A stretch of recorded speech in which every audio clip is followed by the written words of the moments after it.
फिर जैसे ही करण उसके कमरे में आता है, हाँ, तुम ये बाजी को समझा देना कि मुझे बार बार मायके जाने को ना कहे। अरे उनका मायका आ रहा है तो मैं अपने मायके क्यों जाऊँ?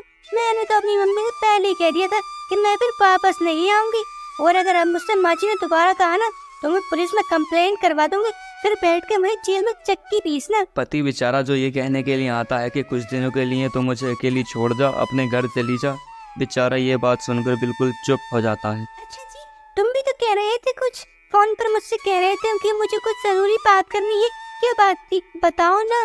पति जो कि बेचारा बहुत ज़्यादा डर गया था, वो कैसे बोल देता कि तू कुछ दिनों के लिए अपनी माँ के घर चली जा। अरे वो कुछ नहीं, मैं कुछ नहीं कह रहा था। वो मैं ये कह रहा था कि मैं मसूरी नहीं जा पाऊंगा, कुछ अर्जेंट काम आ गया है, तो फिर हम बाद में चलेंगे। अरे चलो कोई ना, अच्छा ही है, वैसे भी मैं ससुराल में कुछ दिन और रह पाऊंगी। अरे कैसी बातें कर रही हो, घर तुम्हारा है, मैं तुम्हारा ही हूँ, मैं तो जीवन भर यही रहना है, लेकिन कभी कभी तो। क्या कभी कभी तो मैं तुम्हें अच्छे से समझा दे रही हूँ, तुम दोनों माँ बेटे अपनी आदतों को ठीक कर लो, वरना कभी कभी तो।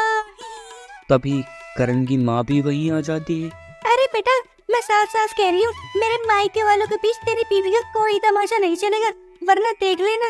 मैं वो ये, अरे कुछ मत बोलो, चुप हो जाओ, बिल्कुल चुप। माँ जी, ये घर आपका जितना है उतना मेरा भी है, ऐसे नहीं निकाल सकती आप मुझे इस घर से। अरे निकाल थोड़ी ना रही हूँ मैं तुझे इस घर से, बस कुछ दिनों के लिए मायके जाने को ही तो बोल रही हूँ। मैं नहीं चाहूंगी, क्या कर लेंगे आप, मेरा जॉब से होता है वो कर लीजिए, मैं नहीं चाहूंगी।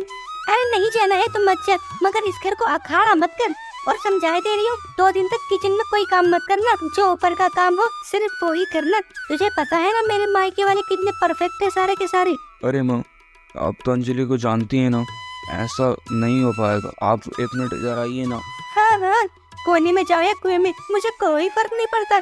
फिर बेटा माँ को कोने में लेकर जाता है। माँ देख, इस बार मेरे ऑफिस की लंबी छुट्टी है, कुछ भी कर, मैं इस बार दोस्तों के साथ मसूरी जाऊंगा, नहीं तो मैं पागल हो जाऊंगा। माँ यही हाल मेरा है, मेरा पूरा मायका आ रहा है, और तेरे बहू के ऐसे रवैये से तो वे लोग फिर कभी मेरे घर नहीं आएंगे, और अगर मैं कुछ दिन अपने घर अकेली ना रही तो मैं पागल हो जाऊंगी। दोनों ऐसे बैठे बैठे सोच ही रहे होते हैं, तभी अरे बेटा, क्यों ना तू अपनी सास से ही बात कर ले, जो अपनी बेटी को अपने घर बुला ले, नहीं तो मैं पागल हो जाऊंगी सच में। अरे वाह, ये बात तो बहुत बढ़िया बताई माँ तुमने, मैं कल ही सासू माँ से बात करता हूँ। फिर अगले दिन करण अपनी ससुराल पहुंच जाता है। अरे दामाद जी, कैसे हैं तुम? वैसे ये अच्छी बात नहीं कि आप अकेले आए, हमारी बेटी को भी अपने साथ ले आते। अरे यही बात तो है सासू माँ, इसीलिए तो मैं यहाँ आया हूँ। इतना बोलकर करण अपनी सास को सारी बात बताता है। और हम ज्यादा कहते हैं तो पुलिस की धमकी देती है आपकी बेटी। तभी अंजलि के पिताजी भी वहां आ जाते हैं। अरे तुम कुछ दिनों के लिए अंजलि को लेकर अपनी नानी के यहाँ चली जाती तो कुछ दिनों के लिए दामाद जी को भी शांति मिल जाती। वाह ससुर जी, यहाँ तो मैं अपनी मुसीबत लेकर आया था, मगर बहती गंगा में आपने भी हाथ धो लिए। ये बात सुनकर करण के साथ बहुत ज्यादा आग बबूला हो जाती है और बोलती है, ये क्या बात कर रहे हैं आप? हम आप लोगों के लिए परेशानी है, मैं अभी पुलिस को कॉल करती हूँ, फिर मिलेगी आपको शांति। नहीं अरे मेरे कहने का मतलब ये नहीं था जो तुम समझ रही हो। अब बेचारा दामाद भी समझ गया था कि ये परेशानी तो सभी के साथ है।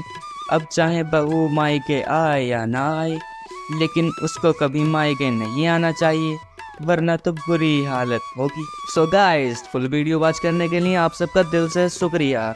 वीडियो अगर अच्छी लगी हो तो वीडियो को लाइक और चैनल को सब्सक्राइब जरूर कर।